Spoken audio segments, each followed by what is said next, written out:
नमस्कार। महाराष्ट्र में शपथ तो ले ली फडणवीस और अजीत पवार ने, लेकिन अब बड़े सवाल ये उठने लगे हैं कैसे आनन फानन में राष्ट्रपति शासन को हटाया गया। कैबिनेट की जब मीटिंग नहीं हुई तो कैबिनेट की मंजूरी कैसे ले ली गई राष्ट्रपति शासन को हटाने की।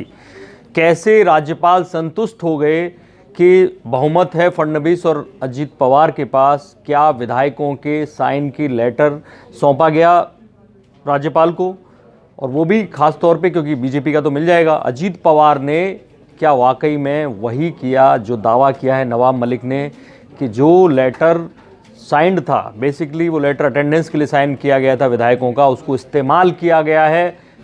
क्या अजीत पवार ने, जैसा कि नवाब मलिक आरोप लगा रहे हैं, वो लेटर इस्तेमाल किया है जिसमें अटेंडेंस के लिए साइन लगाए गए थे विधायकों के और उनके साइन करवाए गए थे। उस साइन किए हुए लेटर को समर्थन पत्र बनाकर अजीत पवार ने राज्यपाल को सौंप दिया। क्या बड़े सवाल हैं, कई सवाल हैं, और कैसे इन पर सवाल उठ रहे हैं पूरी प्रक्रिया पर मैं आपको बताता हूं। प्रक्रिया होती क्या है दरअसल, जब भी किसी पार्टी को सरकार बनाने का दावा करना होता है वो अपने विधायकों की सूची लेकर जाता है, और अगर दूसरी पार्टी के विधायक हैं तो उनका सपोर्टिंग लेटर सारे विधायकों के साइन के साथ वहां जाता है। ऐसे में लोग सवाल उठा रहे हैं कि संजय राउत कह रहे हैं कि 9 बजे तक तो हमारे साथ मीटिंग में थे, उसके बाद उन्होंने फ़ोन ऑफ कर लिया अजीत पवार ने। तो विधायकों के साइन कब लिए गए और कब मिलने पहुंचे दोनों लोग राज्यपाल के पास, अगर ऐसा है तो राजभवन में उसका रिकॉर्ड होना चाहिए कि वो दोनों मिलने पहुंचे थे और उन्होंने सरकार फॉर्म करने का वायदा किया। और फिर राज्यपाल इतनी रातों रात संतुष्ट कैसे हो गए।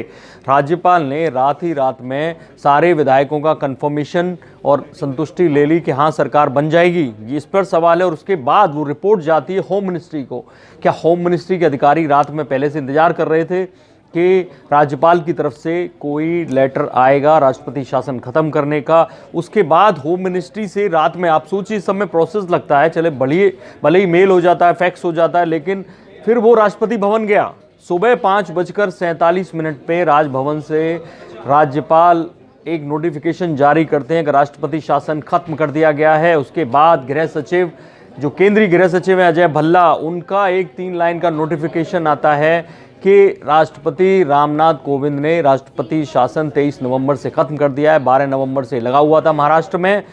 उसके बाद ये शपथ होती है सुबह सुबह। तो क्यों ना मीडिया को पता चल पाया, ना इसमें कैबिनेट की मीटिंग हुई, क्योंकि सवाल उठ रहे हैं कैबिनेट की मीटिंग के बिना राष्ट्रपति शासन खत्म नहीं होता है। गृह मंत्रालय के पास जो रिपोर्ट आएगी वो राष्ट्रपति को जाएगी, राष्ट्रपति कैबिनेट से पूछेगा, तब कैबिनेट होगी, अगर उसकी अनुशंसा है तो वो दी जाएगी। क्या वो नहीं हुई तो हमने पता किया कि आखिर ऐसा हो सकता है क्या। तो जो पर्यवेक्षक हैं, जो विश्लेषक हैं, वो ये बता रहे हैं कि आपात स्थिति में जरूरी नहीं है कि कैबिनेट मीटिंग के लिए कैबिनेट मिनिस्टर्स मीटिंग करने आए। एक कैबिनेट नोट बनाकर उन कैबिनेट मिनिस्टर्स के पास भेजा जा सकता है और उनसे रिटन सहमति ली जा सकती है रिटन में। ऐसे में क्या कोई आरटीआई एक्टिविस्ट ये पता करेगा कल को कि राजभवन में कोई रिकॉर्ड है देवेंद्र फडणवीस और अजीत पवार के जाने का?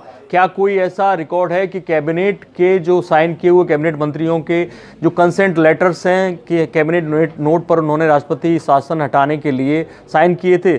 तो ये सारे मुद्दे हैं जिनको लेकर अभी तक अंधेरे की स्थिति है, क्योंकि ये ठीक है केंद्र सरकार जब इन्वॉल्व होती है तो सारी चीज़ें होती चली जाती हैं, लेकिन लोग सवाल उठाएंगे। सबसे बड़ी बात, सबसे बड़ा सवाल नवाब मलिक ने उठाया है। उन्होंने कहा है कि जो हमने मीटिंग में अटेंडेंस के लिए एनसीपी विधायकों के साइन करवाए थे, उसी लेटर को, उसी पत्र को समर्थन लेटर बताकर पेश कर दिया है अजीत पवार ने राज्यपाल के पास। तो क्या कल को धोखाधड़ी का कोई केस बनता है अजीत पवार पर? नजर बनी रहेगी हमारी इस खबर पर, आपको अपडेट करेंगे। देखते रहिए इंडिया न्यूज, सब्सक्राइब करें इन खबर। थैंक यू, नमस्कार।